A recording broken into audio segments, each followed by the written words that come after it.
برنامج كأنه وحكوس أبسي هاي إلى صور وين إن عندنا فوركا لما عندي سكولة ده كغلين شديد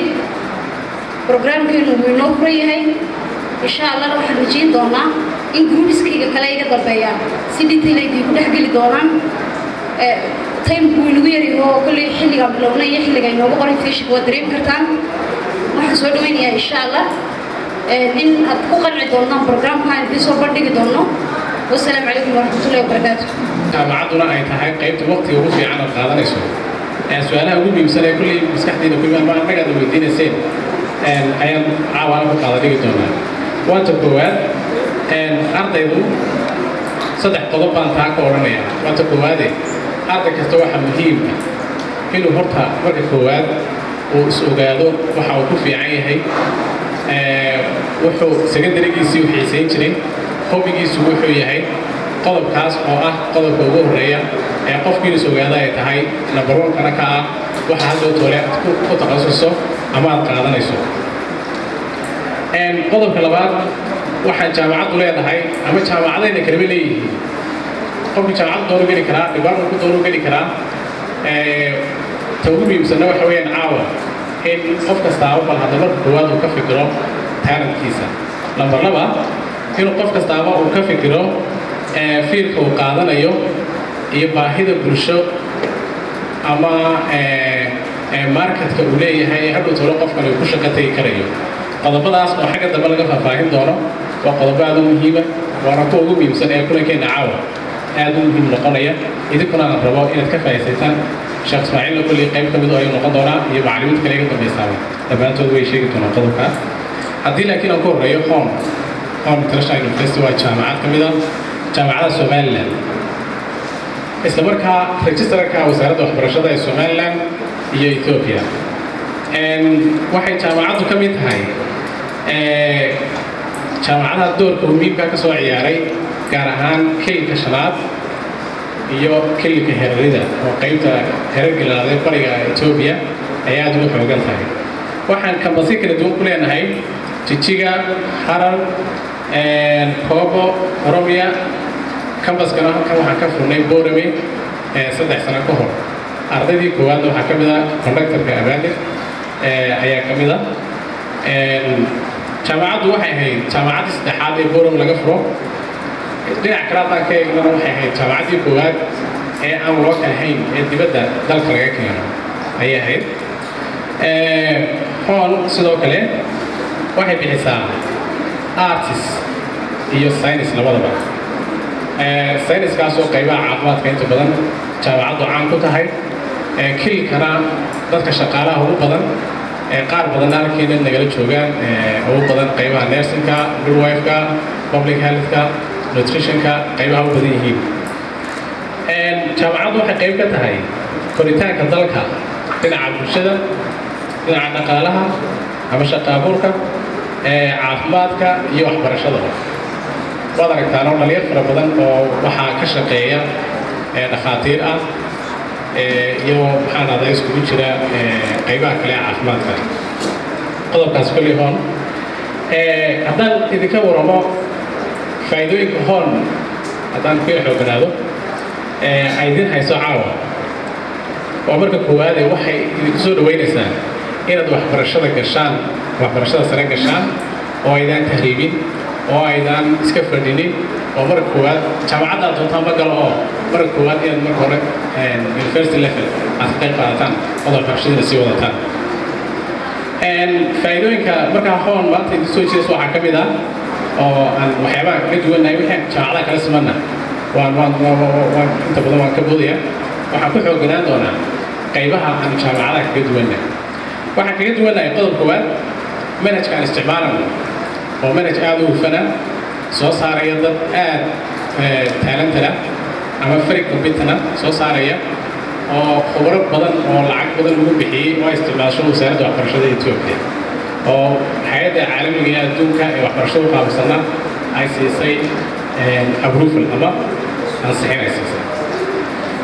adu inay dhowr jaamacadood ay noo noqdaan way noo fiican oo arday ahaan way u fiican tahay haddii jaamacad keliya ay tahay waxaa laga yaabaa quality-geedu kumaado oo tartan aanu jirin tartanku wuxuu keenaa qolo walba ama jaamacad walba inay quality-geeda ay kor u qaado marka waan soo dhawaynaynaa jaamacaddan Horn Afrique inay ka qayb qaadato horumarinta waxbarashada anigu haddii aan dib ugu noqdo kolley jaamacadda Horn Afrique intii aan dhegaysanayay uu ka hadlayay guddoomiyuhu jaamacaddu waxay kaga duwan tahay jaamacadaha kale runtii waa arrin aad iyo aad u fiican markaad tartamayso inaad ku tartanto inaad ka duwanaato dadka kale laakiin haddii aad la timaado wax lamida wixii ay kuwii kale la yimaadeen oo keliya macna ma samaynayso markaa runtii aad baan u soo dhaweeyey markaan ka maqlay arrimo fara badan oo uu akhriyey oo aad degaysanayseen oo tilmaamaya dhammaantood waxyaalaha ay jaamacadaha kale kaga duwantay waana waxa looga baahan yahay runtii waxaan ka rajaynaynaa inay arrintaasna ay noo fuliyaan inkastoo ardaygu uu xor u yahay jaamacadda jaamacaddu doonto inuu dooran karo laakiin haddana jaamacadda Horn Afrique way tartamaysaa waa inay noo sheegtay waxa ay ku tartamayso taasi haddaan intaa ku dhaafo dhowr qodob baan doonayaa inaad igala hadlo qolooyinkaasi waxaa fiicnaan lahayd in la aamusiiyo inaad aamustaan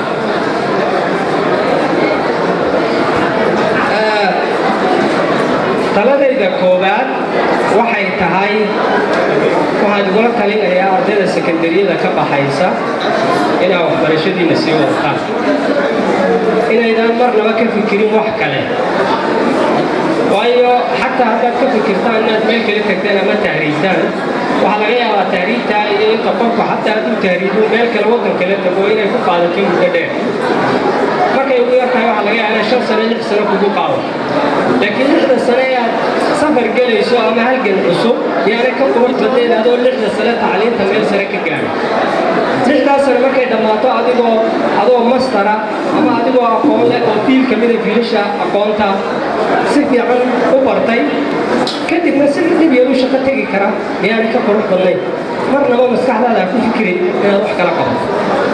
waxaad ku fikirtaa muddadaas 5 sano soo socota inaad hadaf yeelato hadafkaagaana ku dadaasho si aad u xaqiijinayso mushkiladaha ugu badan ay haysata dhalinyaro waxa weeyaan waxaynu nahay dad bilaa hadaf waynu iska noolahay waynu iska ciyaarnaa Facebook baan iskaga jirnaa telefoon baan iskaga hadalnaa maqaaxiyaan iska fadhinaa hadhowna waxaanu leedahay dhibaataa jirta shaqo la'aan baa jirta haddaad shaqo doonayso waa inaad noqotaa shakhsiyad qiimo leh oo ka duwan dadka intiisa kale shakhsiyad farta lagu tilmaamo oo waxa inuu waxtar leeyahay la garan karo taana adaa isku haya adigaa taa isku haya cid kale kuma hayso qofka horumarinta naftiisa isagaa isku haya aabbahana kuma hayo hooyadana kuma hayso walaalkaa kuma hayo waayo waxa laga yaabaa waalidkaa inuu waxbarashada kaa bixiyo laakiin dee isagu kugu khasbi maayo inaad wax akhrisato kugu khasbi maayo inuu isagu time management kuu sameeyo kugu khasbi maayo isagu inaad ma garanaysaa waxbarashada aad ku jirta ee uu kaa bixinayo aad ka adkaato oo aad noqoto arday waxa uu baranayo ka midha dhaliya kugu khasbi maayo cidda markaa horumarka gacantiisa ay ku jirtaa waa adiga هنا حيوتو على قوانين تيجي جامعات إذا كانوا سكتوا كل يوم ونسي جامعات عصير الجوهرة أنا على صواب وحدنا بالنسبة لي ويش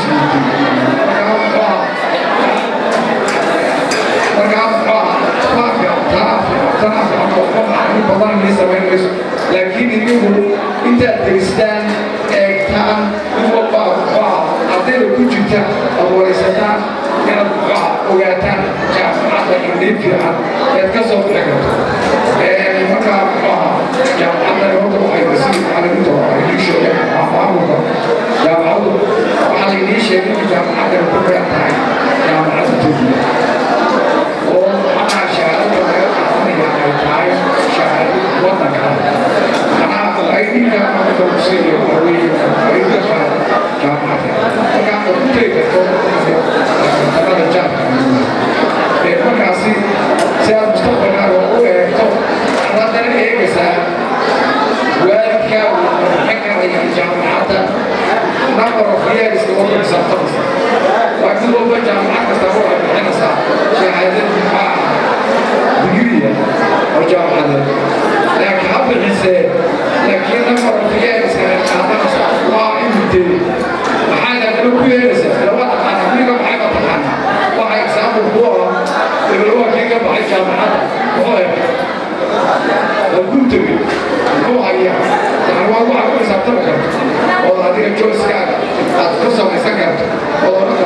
kaloo akii baxay yusuf markaa maxaa waxa weeye number of years oo xisaabtan kartaa waalidkaaga laftiisu waxa weeyaan awood ma u leeyahay jaamacadu frii maaha waa jaamacada lacaga bixinaya marka awoodda reerkiina oo ku xisaabtan socodada wallaahi ugu bixin kara ilaa intaasoo sanadood waayo waxaa reerka usii litaa intaan ku bixin kara ogaaltaasina waa inaad adiga choicekaaga aad eegata oonad muxuu ah adiga oo waxaan u malaynayaa ardayda qaarkood horta sidan idiin sharfay noqdo oo sharaftaan baa muhiima si fiican allah in sharfay qofka marka la jecel lagu sharfo ayuu ilaahay u sharfay walaalka sharafta loo ogolaado ismaqalka iyo aamuska iyo tixgelintuna waxay ku xidhan tahay qof walba wuxuu jecel yahay marka uu hadlayo in la ixtiraamo oo hadalkiisa loo ogolaado malihi nama dhegaysanaysaan laakiin waxaan uga gol leeyahay barnaamijku intuu inoo socdo inagoo raalliya aan seer baqanno anigoo ku hadlaya afka dhakhaatiirta runtii dhammaan ardayda waxa weeyaan aan idin bishangareeyay gacanto iskuuladooda waxaan ilaahay ku soo dhawaada gacmo furan ku soo dhawaada waxa weeyaan hoygii aqoonta waxa weeyaan jaamacadu way noo fara badan yihiin qofna lama qasbayo qofku jaamacadu doonu tegi karaa laakiin inuu nala eego waxa meesha lagu hayo iyo jaamacadda iyo habka ay u shaqaysaa iyo maamul wanaagga ka yaalla meesha wuxuu garan karaa markuu wax ka arko waad waraysan kartaa walaalka saaxiibka saaxiibada walaalkaaga kale abroodaaga inaabtiga dadka ehelkaaga oo dhan waraysan kartaa waxaan anagu kala taraxaan leenahay runtii ardaydaanu hayna iyo tixgelinta ay noo hayaan ama noo hayna waa mid qaaliya beritoona haddaad ardaydaydii noqotaana tahay tukalaabo ka badan baan idin leenahay waxa weeye waxaan ku soo dhaweynaynaa gacmo furan aad iyo aad baad umahadsan I really tell you two confusion points that you may face in your life. Number one is how to select your future career. In selecting of your future career, this is one point of confusion that you have in your lifetime. So I need to give you small tips in helping you to select these tips, okay? Number one is always you should have a plan before you start, and you should have an interest. After that, it will help you for your future career, okay? You know, let me address you one thing before that. Hello? Hello?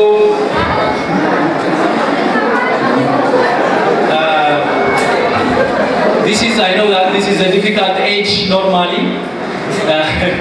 This age is very difficult to control, I know that. I pass through this. Please, I need only 5 minutes. So our university is giving small sub-subjects in natural science and social science. I need to address very shortly about the natural science, okay? So in the natural science, we are going to give public health officer. Just this public health officer, you have two jobs basically. You can do as a public health promoter. At the same time, you can work in the clinic, okay, as a doctor. So that is a big chance for you if you join with us, okay? The other thing is, if you join nursing, this is one of the big vacancy in the country because a lot of people are suffering from a disease. So if you really need to join nursing, please come to us because this will have a lot of jobs, not only in your country, but also abroad. Anywhere you go, you can be one of the most important professionals, okay? You can get a job very easily. The other is nutrition, okay? We do have human nutrition. Let me ask you one question. Is there anyone among you who don't have family Ma'an Yodikarki? Anyone? Ma'an Yodikarki? Yes? You know what the main problem of that disease is basically nutrition. If I ask you what do you eat this afternoon, you will tell me all of it are daging magaranisa. Yes? Pasto, daging or yansoma. Foreign pasto, all of it is daging. That is,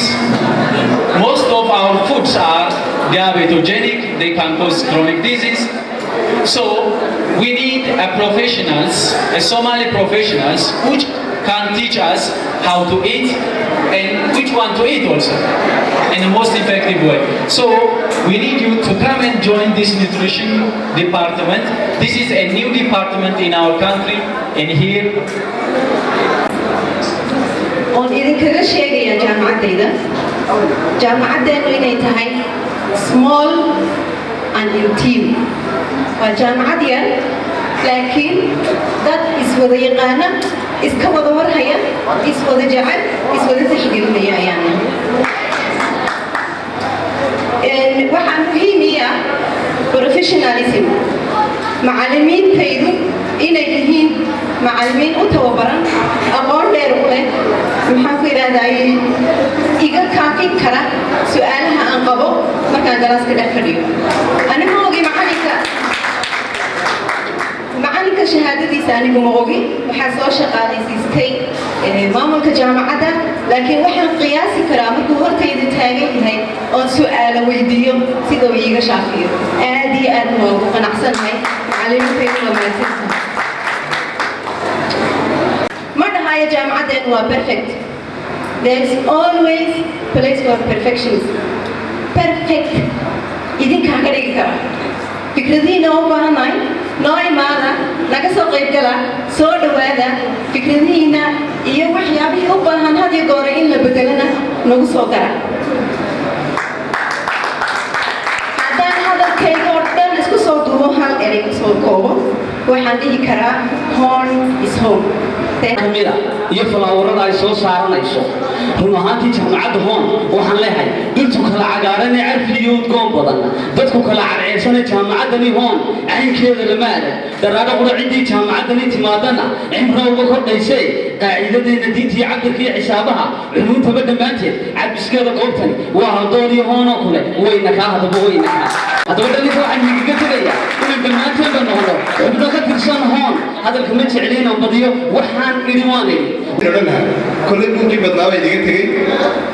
maanta waxaa dalkan laydigu casuumay xaflad aad iyo aad u qiimo badan oo ofar ah macnaha waa deeq waxaa lagu tilmaamayey macnaha choicekaaga waxaad samayn doontaa duwanaha wadani arrintan iskama imanin arrimo badan bay ku timid markii la daraasadeeyey waxaa ka mid ahaa waxaa la ogaaday ardaydu inay transfer badan ay qaadato intay jaamacad tagaan jaamacad kale haddana tagaan haddana jaamacad kale ka tagaan intu kale tagaan haddana tu kale tagaan waxaa kaloo la ogaaday inay fakartiyadu bedbedelaan oo intay fakarti galaan ay fakartiga ka tagaan intu kale tagaan haddana taa ka tagaan intu kale tagaan taasina ay ku qaadato waqti fara badan inay ku qaadato waxaa kaloo la ogaaday ardaygu isagoon xulasho samaynin oonan ku salaynin inuu waxaan ku fiican yahay iyo waxaan ummaddu u baahantay isagoon midna aanan ku salaynin inuu fakarti iska galo taasina hadhow toolay ku keento caajis isla markaana dhammaan arrimaha sheegan oo dhan ay keento